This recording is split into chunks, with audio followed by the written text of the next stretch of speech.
Assalamualaikum warahmatullahi wabarakatuh.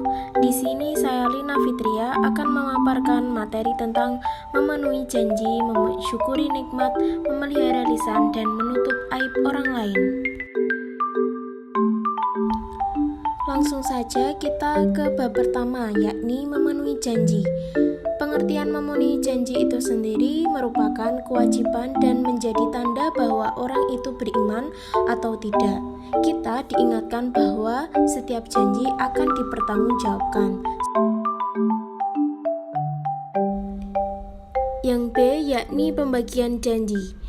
Janji ini terbagi menjadi dua bagian, yaitu yang pertama janji kepada Allah SWT yang dijelaskan dalam Al-Quran surat Al-A'raf ayat 172.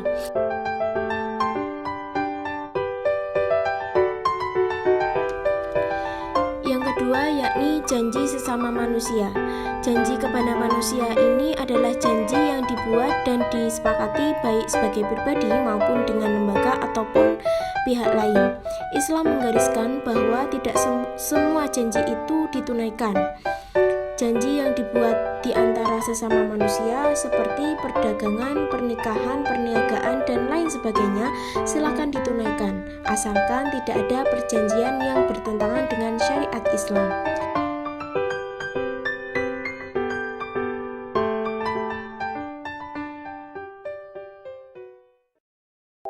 Yang berikutnya yakni balasan memenuhi janji. Yang pertama, mendapat predikat sebagai mutakin. Yang kedua, menjadi sebab datangnya keberhasilan. Yang ketiga, menghindari pertumpahan darah dan terjaga dari mengambil hak orang lain. Dan yang keempat, dapat menghapus kesalahan dan menjadi sebab dimasukkannya ke dalam surga. Memasuki bab kedua yakni mensyukuri nikmat. Apa sih makna mensyukuri nikmat itu? Mensyukuri nikmat adalah berterima kasih kepada Allah SWT atas segala nikmat yang telah dianugerahkan kepada kita. Caranya adalah menggunakan segala nikmat tersebut sesuai dengan tujuan nikmat itu sendiri.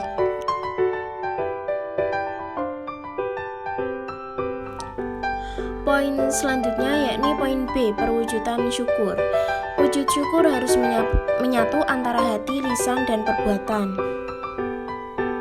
Bukan bersyukur yang benar jika sering mengucap hamdalah lalu hatinya masih belum puas dan tidak terima atau masih iri, dengki dengan harta benda milik orang lain.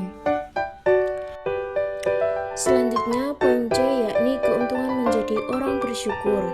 Yang pertama, jauh lebih produktif. Yang kedua, lebih bahagia dan optimis. Dan yang ketiga, manfaatnya akan kembali ke diri sendiri. Selanjutnya, bab ketiga yakni memelihara lisan. Yang A, pentingnya menjaga lidah.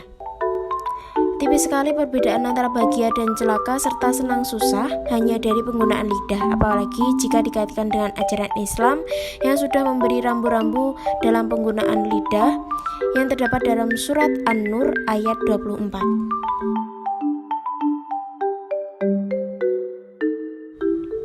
Poin selanjutnya yakni antara fitnah, ghibah, dan buhtan.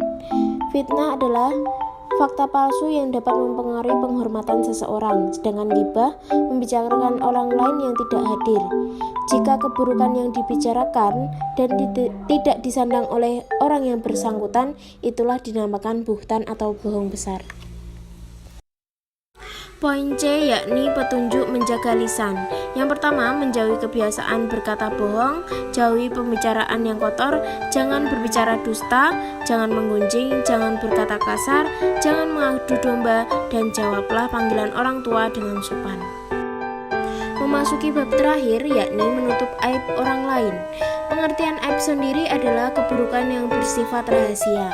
Disebabkan sifatnya yang rahasia biasanya hanya diketahui oleh orang yang bersangkutan atau beberapa orang tertentu. Macam-macam aib. Yang pertama, aib zahir. Aib zahir ini nampak dan dapat diketahui secara langsung jika diperhatikan betul. Yang kedua, aib tersembunyi, yaitu aib yang tidak nampak meskipun sudah diperlihatkan betul-betul. Yang poin C, aib dan medsos. Penyalahgunaan teknologi ini begitu mudah membuka aib orang lain, mulai dari WhatsApp, Twitter, Instagram, maupun Facebook, Telegram, bahkan blog.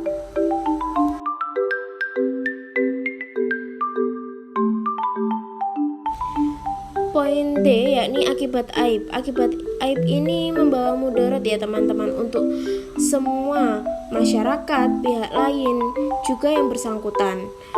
Bahkan aib ini berdampak pada stigma sosial, stres, emosional, kerusakan reputasi, konflik, dan perpecahan.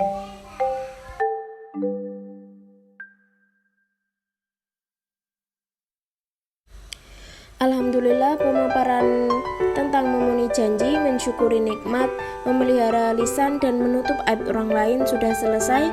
Semoga bermanfaat bagi kita semua. Akhirul kalam, wassalamualaikum warahmatullahi wabarakatuh.